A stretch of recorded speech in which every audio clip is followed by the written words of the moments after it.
Bonjour à toutes et à tous. L'un est passionné de ski quand l'autre en fabrique. L'un multiplie les initiatives pour rendre le ski plus convivial quand l'autre ne pense qu'innovation produit. Ils sont donc à deux antipodes l'un et l'autre sur le secteur du ski et pourtant ils ont pour point commun d'aimer partager des expériences sur les différents domaines skiables, d'aimer la neige et évidemment le ski. Alors pour ce nouveau numéro de Point de vue, notre premier invité est Gaylord Pedretti avec ses multiples casquettes. Tout d'abord fondateur de l'agence Like That, du High Five Festival et aujourd'hui directeur général de l'agence Sporter. Vous verrez, il a vraiment de multiples casquettes. Et puis notre deuxième invité, il s'agit de Pascal Goncalves, le directeur France de la marque de ski Fischer Sport. Point de vue tourné ici dans la station Savoie Grand Revard à 1500 mètres d'altitude sur les hauteurs de Chambéry. C'est tout de suite.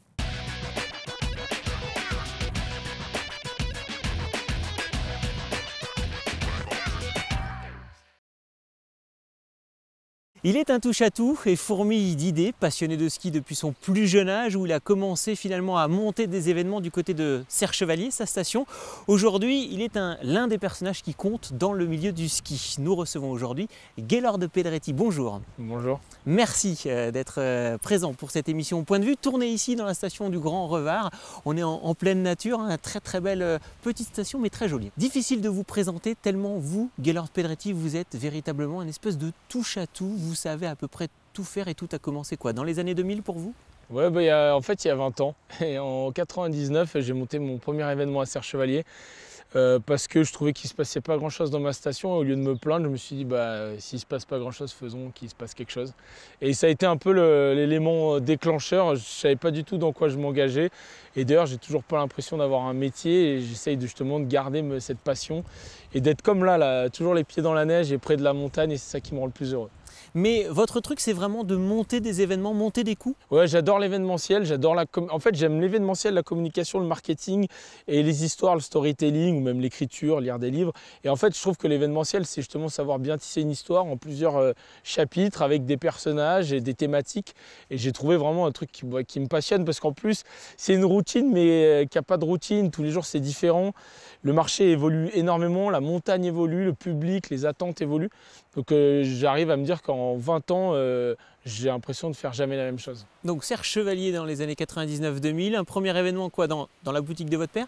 Ouais, en fait, pour le coup, j'avais fait cet événement-là pour mon papa en me disant tiens, je vais lui ramener des jeunes justement dans sa boutique et les inscriptions, c'était 10 francs et les gens devaient venir s'inscrire dans sa boutique, il n'y avait pas internet, donc ils ne pouvaient pas s'inscrire en ligne. Donc d'ailleurs, c'était beaucoup de stress parce qu'à 3-4 jours de l'événement, tu te dis moi, c'est ce que les gens vont venir. Et ça a été un déclic parce qu'en l'occurrence, c'est Candide Tovex qui vient de la Clusaz et qui gagne l'événement. Je me rappelle lui demander ses 10 francs et pas savoir qui il est et lui dire il faut que tu mettes un casque. Il avait 16 ans et moi j'avais 17 ans, donc les autorisations parentales, j'étais border. Donc mes parents avaient tout signé en me disant fais les choses bien, on ne veut pas aller en prison. Et en fait, ça a été un déclic parce que les gens sur le podium sont devenus après des stars de leur domaine dans le snowboard, comme Gary Zebrowski, dans le ski comme Candide Tovex. J'ai rencontré des journalistes qui commençaient à me faire une interview, je ne savais même pas ce que c'était une interview. Et ils m'ont demandé c'est quoi le communiqué de presse, je ne savais pas non plus ce que c'était. Et en fait, ça m'a appris d'être un peu autodidacte parce que quand on me disait tu as des images, je me suis dit ok, il faut que je trouve des photos, il faut que je paye un photographe et petit à petit. Et en fait ça m'a fait connaître. Après j'ai commencé à écrire pour de la presse, notamment Dauphiné Libéré, Skieur Magazine. Et c'était drôle parce que je n'étais pas très bon à l'école et ça me passionnait d'écrire. On me disait mais tu as plutôt une bonne plume, alors on corrigeait mes fautes d'orthographe. Et en fait, ni plus ni moins, et un jour je me suis retrouvé aux Deux-Alpes, organiser le mondial du snowboard et le mondial du ski, qui était vraiment l'événement phare des années 2000. Et j'ai eu la confiance d'Henri Braque de la Perrière, qui a été un peu une grande personne et qui est toujours un grand personnage de la montagne, qui avait Deux-Alpes Loisirs, qui a vendu après la Compagnie des Alpes, qui m'a mis clairement le pied à l'étrier, et Annick Girard qui m'a après fait confiance. Mais quand je suis arrivé aux Deux-Alpes, ils m'attendaient en disant oh, on attend de voir qu'est-ce que tu fais. Moi, c'était mon premier vrai métier. Avant, je travaillais à la mairie pour peindre l'école l'été. Je tondais les pelouses de Serre-Chevalier. Enfin, j'avais pas eu de boulot et je ne m'étais pas fait de CV en fait. Je suis arrivé avec un CV blanc, ils m'ont laissé carte blanche. Donc je dis que j'avais bien fait d'avoir un CV blanc. Et là, vous êtes aussi rentré dans une espèce de faille qu'on appelle aujourd'hui le digital. En fait, c'est un peu ça aux Deux-Alpes. Exactement, ouais. J'ai commencé à m'intéresser un peu à l'aspect digital parce qu'en fait, en 2000, j'avais déjà monté un projet de e-commerce À l'époque, les banques ne m'avaient pas du tout fait confiance. J'étais jeune, mais j'avais dit à mon père, attends, mais tout le matériel que tu as dans le magasin, il dort au printemps, il dort à l'automne, on pourrait se débrouiller et de le vendre à un mec qui est à Clermont-Ferrand, en Bretagne ou autre. Je pense que là-dessus, c'était un peu trop novateur. Mais je me suis intéressé au web, j'avais un copain qui en faisait, donc souvent j'allais voir comment il faisait, ça m'a permis d'apprendre. Et après, oui, le digital, tout ça, enfin, en gros, la communication au sens large. Moi, ce que j'aime, ça va être le bouche à oreille, que les gens en parlent et surtout que les gens se retrouvent. Parce que le digital me plaît, mais dans l'événementiel, les gens se disent, je vais au High Five par exemple, ils se le disent sur Internet, mais ils se retrouvent le jour J en vrai. Et l'intérêt d'un organisateur d'événements, c'est que si tu es bon le jour J, ils ne sont pas sur leur téléphone, ils sont en train de vivre un événement et vivre avec leurs potes. Alors le Hi-Fi, on va en parler un instant, mais après donc ce mondial du ski du côté des Deux Alpes, comment ça s'est enchaîné pour vous? Vous avez décidé de quitter les Deux Alpes pour vous lancer vous-même dans votre propre carrière? Ouais, c'est un peu ça. Disons que au fur et à mesure des années, moi j'aime bien le côté créatif et là j'avais toujours finalement la même station sur laquelle je devais créer des événements, donc j'en ai fait qui ont marqué, notamment le Taravana Freestyle, parce que c'était un événement qui était relié avec Tahiti, donc déjà à l'époque ça étonnait, c'est-à-dire qu'à la fin de la compétition, tout le monde venait avec sa valise et repartait à Tahiti le lendemain, les gagnants partaient à Tahiti en trip surf, donc j'ai fait ça et à un moment j'ai parlé à Henri Braque de la Perrière en disant franchement j'ai l'impression pas d'avoir tout vu mais d'avoir fait tout ce que je étais capable de faire, c'est soit je prends votre job. J'étais pas prêt à être PDG des remontées mécaniques, mais je lui ai dit sinon je monte une structure, est-ce que vous me suivez avec votre structure à vous? Et il a fermé l'événementiel qui était aux Deux Alpes, il a mis un vrai bureau événementiel, il m'a suivi sous Like That. Ça a été plutôt pour moi énorme et là justement c'est là où je me suis ouvert des portes d'autres stations, d'Annecy. Et là, j'avais le champ des possibles qui était hyper large en fait. Et j'appréciais énormément. Pendant 7 ans sous la Like That, les Deux Alpes a été mon client, donc ils m'ont plus que aidé dans cette aventure en fait. Et c'était quoi après, on va dire, le motif de Like That ou le leitmotiv?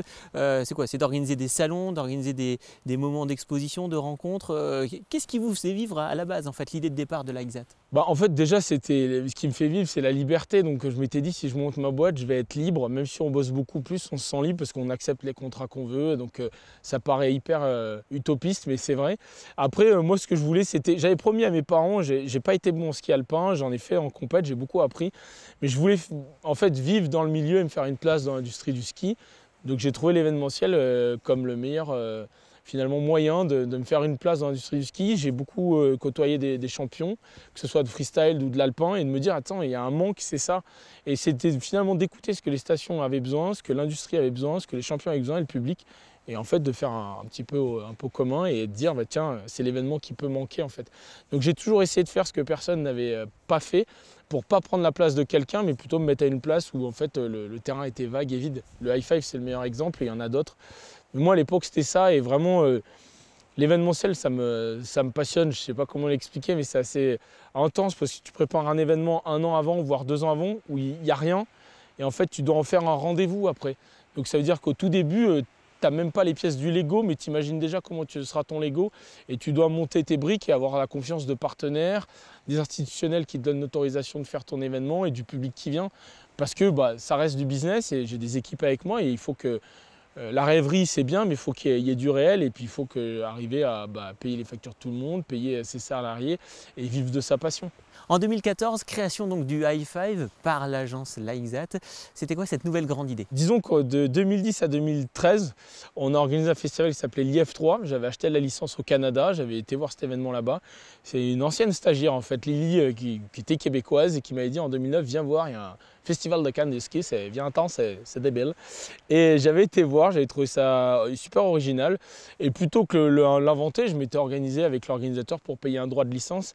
Mais en fait, au fil des années, j'ai un vrai problème avec la liberté, c'est-à-dire qu'il y avait des choses que je voulais rajouter dans le contenu du IF3 qui ne m'autorisaient pas sous le fait de la licence. Et en fait, historiquement, j'avais déjà organisé des petits festivals de films, donc j'avais un droit de casser mon contrat et de lancer le High Five. Et en fait, tout bêtement, c'est un barbecue avec toute l'équipe à l'agence. Je leur dis, ouais, venez, on arrête IF3, on lance High Five. Je leur explique le truc, ils me regardent tous en disant, t'es fou, mais à chaque fois que tu as une idée, c'est que tu veux la faire. Et je leur tape dans les mains comme ça en disant High Five, j'ai de la chance de vous avoir. Et on fait une pétanque l'après-midi et on fait que des High Five. À la fin de la journée, j'ai fait ok, on a notre nom, c'est High Five. Le lendemain, on regarde sur internet et tout. Et la veille, c'était la journée nationale du High Five. Donc on a créé le High Five Festival, aussi bête que ça puisse paraître. Et l'idée, c'était justement d'avoir un festival de films de ski mais sans le mot ski dans le nom, puisqu'on veut s'ouvrir à plein de choses. Et aujourd'hui, le High Five, c'est un festival alternatif, puisqu'on y met de l'humour alternatif, il y a de la musique, on invite aussi le snowboard à prendre part à l'événement. C'est devenu un peu le festival de Cannes du ski, et que l'industrie en fait vienne rencontrer son public. Et comme je le disais un peu avant, l'idée c'était pas faire ça en montagne en hiver quand il y avait de la neige, c'est de se dire à quel moment on peut exciter les gens pour leur dire l'hiver arrive et on le célèbre tous ensemble. Et c'est vrai que maintenant ça fait 10 ans, au cumul de IF3 et High Five que ça existe, on prépare en 2019 les 10 ans. Et c'est excitant de voir tout le chemin parcouru avec tout plein de choses sur le parcours justement. C'est un rendez-vous qui se passe à Annecy, aussi bien pour le grand public que pour les professionnels. C'est aussi un vrai rendez-vous pour les professionnels avec des conférences par exemple. Exactement, bon, on a voulu en fait calquer, moi j'adore le festival d'animation et le festival d'animation a le MIFA et le FIFA et on a voulu justement proposer un peu l'alternative du B2B et du B2C, grand public et professionnel et depuis l'année dernière et en fait on a vu que ça plaît parce qu'en fait le High Five c'est offert un capital sympathie assez incroyable chez les jeunes qui fait que les jeunes ont été convertir leurs parents qui avaient justement des entreprises ou autres et qui ont dit ah, non mais nous on veut prendre part à ça. Et aujourd'hui le festival il va toucher plein de marques et d'industries qui peuvent être en 73 ou 74, qui ne sont pas forcément du ski, mais qui viennent toucher ces millennials, mais qui sont aussi pendant ce temps-là des millennials. Donc c'est ça qui est intéressant et en fait il n'y avait pas un gros événement comme ça. Moi, je l'ai connu avec le mondial du ski que j'ai organisé pour les Deux Alpes. Aujourd'hui, je suis content que ce soit un peu la messe de début de saison. Dans les anecdotes, il y a des Alexis Pinturo qui viennent sur le festival, je ne suis même pas au courant, et qui dit je viens, il vient avec tel sponsor. C'est-à-dire qu'aujourd'hui, c'est devenu tellement gros qu'on a les meilleurs skieurs au monde qui débarquent et sans parfois qu'on le sache. Donc ça, c'est plutôt énorme. Et oui, ça fait 10 ans et on est toujours hyper excité à l'organiser. Et en plus, sur l'édition qui arrive, anniversaire, on fait ce qu'on appelle le thème Origins, pour montrer qu'on parle de freestyle ou de freeride, mais que dans les années 40, les précurseurs étaient déjà là, et dans les années 40, on a retrouvé des images d'archives où on voit qu'on n'appelait pas ça du freestyle, mais ils faisaient des sauts avec leurs skis, ils faisaient du hors-piste avec leurs skis, avec des skis en bois. Donc on veut rendre au ski ce qu'il nous a apporté, c'est-à-dire recréer l'histoire de ces belles années du ski. Gaël Pedretti, on sait que vous avez toujours un temps d'avance. Les quelques grandes nouveautés du prochain High Five Festival, il y a forcément un nouveau truc. Bien sûr, il y a plein de choses. J'allais dire, pour les 10 ans, on va faire un concert, notamment un concert assez gros. Et il y a des petits clins d'œil qu'on veut faire. Par exemple, le public qui a 10 ans, j'aimerais lui offrir sa place, puisqu'il est né la même année que nous, en 2010.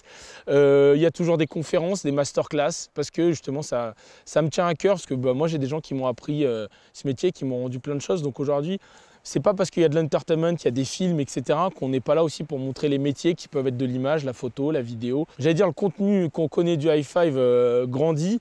Après, aujourd'hui, par exemple, c'est tout bête, mais les années Big Air m'ont aussi appris à prendre conscience de l'élément naturel dans lequel on était. Je l'avais, mais on s'engage de plus en plus en fait, dans la démarche avec le High Five. Je pense que j'ai été critiqué, parfois à juste titre, parfois pas. Mais dans les critiques, je les ai pris. Et effectivement, on fera plus de la neige, par exemple. Et c'est pas un regret. Le Big Air, ce qu'il a apporté, il a apporté la lumière sur le High Five. Mais effectivement, je pense que l'élément naturel aujourd'hui, moi, c'est ce qui me passionne le plus.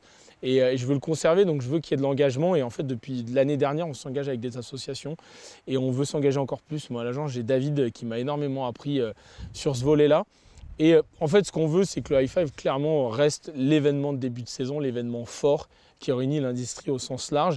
Et dans les nouveautés, alors je ne sais pas si c'est marrant, je ne sais pas si c'est un temps d'avance, mais on va vouloir montrer le temps d'avant pour montrer qu'en fait, aux jeunes générations, que nos aînés, voire nos grands-parents dans les années 30 et 40, faisaient déjà du freestyle ou du freeride, sans appeler ça comme ça, même faisaient presque de la free rando.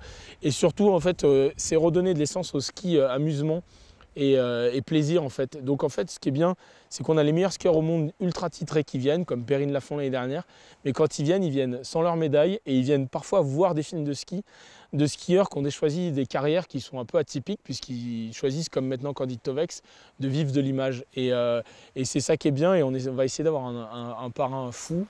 Jean-Claude Killy. Ouais, j'adorerais s'il regarde, clairement je peux lui rendre l'appel parce que c'est des gens qui m'influencent et qui sont hyper inspirants. Et effectivement, sur un thème Origins, Jean-Claude Killy soit présent, ce serait plus qu'un rêve. Ce serait l'idéal. Voilà, exactement. Donc, on veut vraiment faire la part belle au ski. C'est vrai que le IF3 et le High Five, c'est ouvert au début aux disciplines freeride et freestyle. Et petit à petit, j'ai fait exprès de dire c'est le festival de Cannes du ski et pas du free ski. Parce que je viens de l'alpin. Je trouve que dans l'alpin, il y a des formats hyper rock'n'roll. Il y a des skieurs qui qui sont hyper forts et qu'en fait aujourd'hui on doit être le pendant de la montagne au sens large. Et dès Kylian Jornet, on la place sur l'événement. L'année dernière, il a présenté un film. J'aime pas tellement les barrières, je les ai toujours sautées quand on m'en a mis.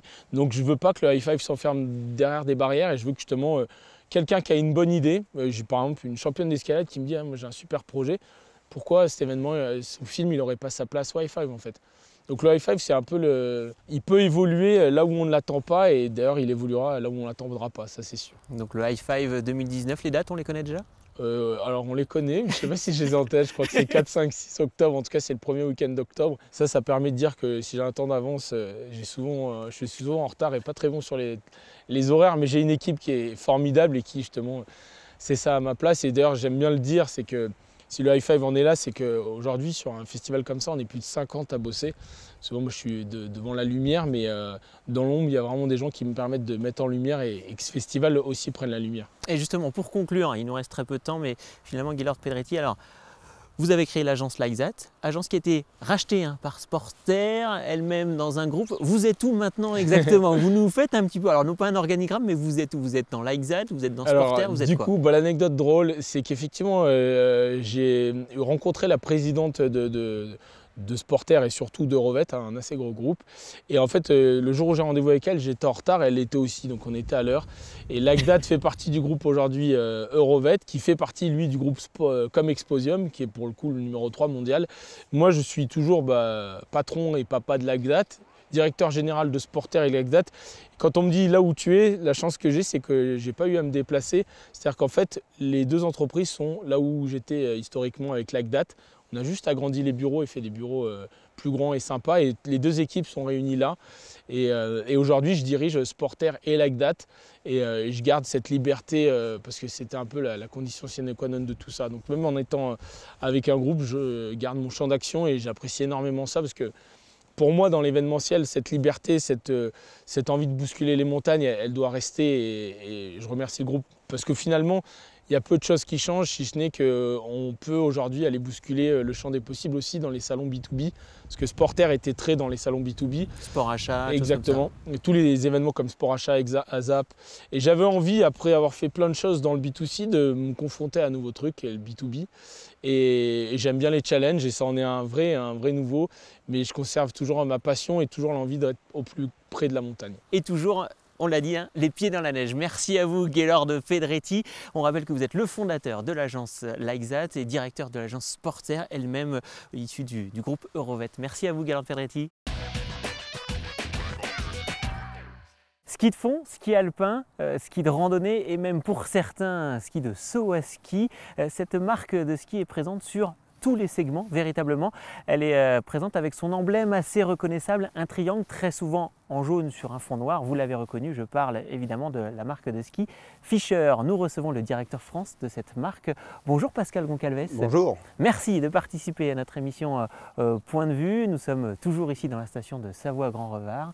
Alors effectivement, la marque de ski Fischer n'est pas une marque française, mais elle bénéficie, on va dire, d'un grand historique. On remonte aux années 20. Tout à fait, exactement. Fischer, c'est une des seules marques familiales aujourd'hui sur le marché. Elle date exactement de 1924.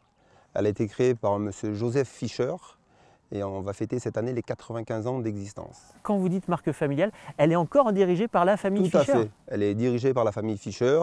Il n'y a pas de fonds d'investissement. C'est vraiment la famille Fischer qui gère la marque Fischer, comme à l'époque de son lancement en 1924. Qu'est-ce que ça change pour eux, une marque, pour une société comme vous? Le gros avantage, c'est qu'une marque indépendante comme la nôtre, ça nous permet d'avoir les coups des franches, justement au niveau de l'innovation. On est assez réactif dans la création de nouveaux produits.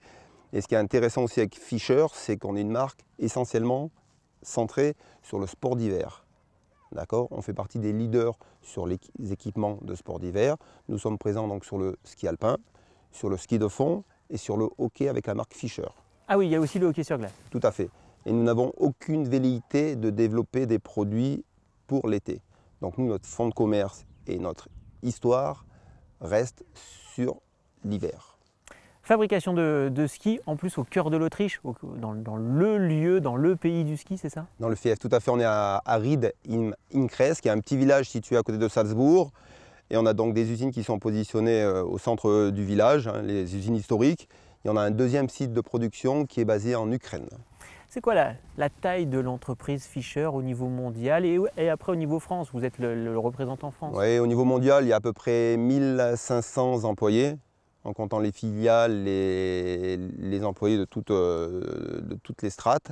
Et en France, on est une petite équipe puisqu'on est 11 personnes. C'est combien de paires de skis vendus? On va rester sur le marché français. Fischer vend combien de skis en France? Voilà, pour vous donner un ordre d'idée, le marché français en globalité, c'est 400 000 paires de skis. Sur la chaussure alpine, c'est 450 000 paires de skis. Et Fischer fait partie des acteurs, mais challengers. Nous, on vend en toute transparence un petit peu plus de 20%, pas de 20%, de 20 000 paires de skis sur notre marché. Donc ça, c'est le ski alpin, moi du ski de fond? Sur le ski de fond, donc le marché est un peu moins important sur la France, puisque c'est à peu près entre 40 et 45 000 paires de skis. Et là, Fischer vend à peu près 13 000 paires de skis, ce qui fait de nous le leader incontesté sur le nordique. C'est 10 fois moins quand même. Il y a une sacrée différence entre le ski alpin et le ski de fond. Tout à fait. La France, c'est vrai que culturellement parlant, le nordique a du mal à gagner de nouveaux pratiquants. On commence à sentir les prémices, parce qu'aujourd'hui, tout fabricant confondu, il y a un gros travail qui est fait sur les gammes, sur l'attractivité de la pratique. On travaille de manière aussi très étroite avec les écoles de ski, avec les stations, justement pour travailler les parcours et pour faire venir de nouveaux pratiquants avec un côté beaucoup plus ludique. Avec le skating qui a maintenant largement émergé, hein, qui est largement implanté, avec le skating, en été on parle beaucoup de trail en montagne, Ouais. On disait à une époque que les gens qui font du trail c'est aussi la même population que les gens qui vont faire du skating en hiver, donc du coup il n'y a pas une hausse, une augmentation de ce marché de ski de fond? Pas Si, vraiment. il y a des passerelles, on arrive à capter de nouveaux consommateurs sur le nordique, sur le segment plutôt performance. Vous parliez du trail, mais c'est aussi vrai sur le VTT et sur le vélo de route, où en hiver, ces pratiquants-là recherchent un sport alternatif, justement pour garder leur niveau d'entraînement. Et le nordique ou éventuellement le ski de randonnée sont des produits et des disciplines qui correspondent tout à fait à leur entraînement. On a présenté un peu globalement ce qu'était la marque Fischer. La marque Fischer, j'imagine, comme d'autres entreprises, parle beaucoup d'innovation. Oui, l'innovation, pour nous, c'est un peu notre leitmotiv, hein. Je vous en parlais en introduction, c'est que Fischer, comme c'est familial, on a les coups des franches pour faire de l'innovation. Ça veut dire qu'on a un bureau de recherche-développement en Autriche très développé, ce qui nous permet d'être très réactifs, très rapides. On met en place un proto, on le teste, on le fait tester à nos détaillants, on le fait tester aux consommateurs, et une fois que c'est validé, on embraye sur les productions directement. Alors ça passe par quoi l'innovation? Qu'est-ce qui vous différencie d'une autre marque? Et quelle est peut-être votre spécificité? Ouais, la spécificité, nous, c'est de rendre le sport accessible, encore une fois. Et souvent, quand on parle d'innovation, c'est surtout de la technologie. L'innovation, c'est souvent tourné vers les athlètes, les top pratiquants. Alors que chez Fischer, l'innovation passe aussi par les consommateurs qui sont plutôt débutants. Par exemple, alors moi quand je vois des skis Fischer, je pense toujours à ce trou, notamment le trou du ski de fond, et on le voit d'ailleurs hein, sur Tout à le fait. ski qui est derrière. À quoi il sert et est-ce que finalement c'est quelque chose que vous avez, qui a un vrai succès et qui est généralisé sur Ouais, de c'est nombreux skis? notre ADN, ça fonctionne, donc on continue. Globalement, on va retrouver le trou sur nos skis de slalom et sur nos skis de course en skating. Ça sert à quoi ce trou dans la spatule? Le gros avantage, c'est qu'on a un petit peu moins de masse en spatule, ce qui permet d'avoir un ski beaucoup plus réactif, beaucoup plus vif en changement de quart. Et le fait d'avoir un peu moins de poids au niveau des spatules, ça permet d'avoir un ski beaucoup plus ludique. Donc du coup ça veut dire que on recherche à alléger en permanence le ski? Tout à fait. L'alléger sans aucun compromis sur la performance, bien évidemment. Et puis alors, donc il y a le ski, il y a les chaussures aussi, il y a des nouveautés Ouais. en chaussures, il y a des choses qui vous différencient d'autres marques? Oui, la chaussure, encore une fois, nous on est un acteur généraliste sur la chaussure, puisqu'on a de la chaussure de ski de fond. Alors on a tout devant nous. Tout à fait, on a tout ce qu'il faut. Ça, alors ça c'est nouveau. Tout à fait, on a les nouvelles générations de chaussures pour l'année prochaine. Donc elles vont être commercialisées en 2019 et en 2020. Donc c'est la gamme Urban. Et donc ça c'est des chaussures de ski de fond. On le voit, il y a la fixation devant. Tout à fait. Il y a la fixation On peut le voir devant. C'est bien effectivement une chaussure de ski de fond. Donc là on n'est pas du tout sur de la performance très haut niveau issue de la compétition. Non. On est sur quelque chose de très grand public. Tout à fait, pour le mass market. Justement, c'est pour faire venir de nouveaux pratiquants sur la pratique du ski nordique. Ah, il faut renouveler ses clientèles Tout à fait. en trouvant d'autres astuces. Voilà. Et comme l'urbain fait partie des cibles prioritaires pour le nordique, le fait de sortir une gamme de chaussures spécialement adaptée je pense que ça nous permettra d'être un peu plus pertinent sur ce segment. Donc ça c'est du ski de fond, ça c'est du ski alpin, c'est quoi? C'est les chaussures de l'an prochain j'imagine? Voilà, ça c'est la révolution est en marche. Hein. Quand on regarde cette chaussure-là, je vois rien de neuf moi. Voilà, mais quand vous la prenez en main, vous pouvez voir quelque chose d'assez significatif, c'est le poids. Elle est très légère? Oui, ça fait 1,540 kg pour être un tout petit peu technique. Surtout, c'est une chaussure qui est très polyvalente et qui permet donc à un consommateur d'avoir un produit performant pour la rando et pour l'alpin. Le principe, effectivement, c'est de faire converger certaines disciplines, c'est ça en fait. Il faut avoir un même équipement pour tout maintenant? Voilà, exactement. Et puis, il faut encore une fois, le poids, vous en parliez tout à l'heure, c'est un élément clé pour nous, pour le développement de nos produits. Hein. Encore une fois, que ce soit un consommateur lambda ou un athlète, le poids, c'est un élément déterminant dans la performance. Donc ça veut dire quand même que vous n'êtes pas forcément en lien avec les sportifs de haut niveau, je pense à... Chez Fischer, il y avait Ivica Kostelic. Tout à fait, je ne sais jamais bien le dire, mais ouais, le croate, Mario Mat, etc. Ça, ce n'est pas des retours compétition comme d'autres marques le pratiquent. Ça, c'est vraiment de l'innovation pour le grand public. Voilà, pour le grand public, exactement. Il n'empêche qu'en parallèle, nous avons des gammes spécialement dédiées pour nos athlètes, avec des chaussures donc, de compétition, où là, l'argument poids est moins important que sur un consommateur grand public. Alors, Fischer, on a largement présenté l'entreprise et les produits. Aujourd'hui, Fischer, du coup, est une marque effectivement qui rayonne à l'international. Comment est-ce que vous envisagez la suite, ce marché du ski au niveau mondial? Il va croître, il va décroître, et comment vous l'envisagez? Aujourd'hui, le marché, si on regarde les 5 dernières années, c'est un marché relativement stable. Quand je dis relativement stable, c'est sans compter les aléas climatiques. Hein. Les bonnes années à neige. Voilà, ou les le nombre de pratiquants est relativement stable au niveau international. Après, il va y avoir peut-être l'avènement des pays asiatiques qui vont nous amener de nouveaux consommateurs. Mais aujourd'hui, si on fait abstraction des pays asiatiques, le marché est plutôt stable. Et vous arrivez à communiquer et à parler développement durable à travers vos produits auprès du consommateur? Parce qu'il y a aussi cet enjeu-là, c'est-à-dire que c'est bien de le faire, puis des fois, il y a aussi le faire savoir. Oui. Aujourd'hui, en toute honnêteté, on n'en est pas encore là, mais on a un gros travail à faire de sensibilisation justement envers nos consommateurs finaux sur les process de fabrication chez Fischer et le fait que pour nous, c'est un élément clé de développement durable, bien évidemment. Ouais, vous pourriez effectivement envisager des campagnes, par exemple, des choses comme ça, non? C'est quoi? Ça passe par quoi? Ou inscrire sur vos skis quelque chose, voilà, un espèce de label? Voilà, on l'avait déjà inscrit sur nos skis. Et ce qui se passe aussi, c'est quand on fait nos présentations de formation à nos détaillants, on en parle directement.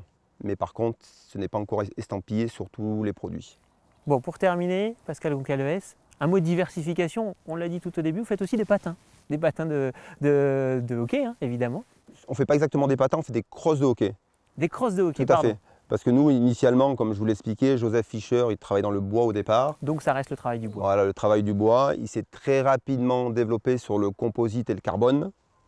Donc le bois, le composite, le carbone, tout naturellement, pour créer des crosses de hockey, on avait le savoir-faire et l'innovation pour être pertinent sur ces segments de produits. Et puis alors du coup, ça veut dire que Fischer n'a pas de velléité sur l'été par contre? Non, pour l'instant, on n'a pas de velléité sur l'été. On se concentre vraiment sur notre cœur de gamme qui est l'hiver. Et encore une fois, d'essayer de rendre accessible notre pratique à un plus grand nombre. Mais c'est pas simple quand même du coup d'avoir qu'une saison pour vivre, non? C'est pas simple, d'où l'importance pour nous d'être innovant, d'être attractif et d'être leader d'opinion sur de nouvelles solutions de développement, de produits, de pratiques, mais tout en restant sur l'hiver. On a bien compris, Pascal Goncalves, votre challenge, restez sur l'hiver avec donc vos chaussures, vos skis. Alors on a eu la chance de voir les skis de l'an prochain, c'est ça? Tout à fait, là vous avez gagné une année en avant-première. Avec la déco et les motifs de l'an prochain, tout ça c'est pour l'an prochain? Tout à fait, c'est pour l'an prochain. Et une petite aparté aussi, c'est que pour l'année prochaine, on a racheté une marque de bâtons de ski de fond qui s'appelle One Way, qui est une marque finlandaise. Ah, One Way est donc, revenu chez Fischer. Tout à fait. Donc on va distribuer à partir de la saison 2019-2020. Et on a récupéré en distribution aussi une marque de fart qui s'appelle Voti, qui est une marque finlandaise et qui est précurseur sur tout ce qui est fart liquide. Eh bien parfait, c'est noté. Merci à vous Pascal Goncalves. Merci de nous avoir accueillis. On rappelle que vous êtes le directeur France de Fischer Sport. Merci à vous. Merci. Point de vue s'achève pour aujourd'hui. Nous étions dans la station Savoie-Grand-Revard. Alors pour réagir à cette émission, pensez à nos réseaux sociaux, Instagram, Twitter ou encore Facebook. Et puis pour voir et revoir cette émission, pensez par exemple à nos replays sur notre site internet montblanclive.com. Et puis on se dit à la semaine prochaine pour un nouveau numéro de Point de vue.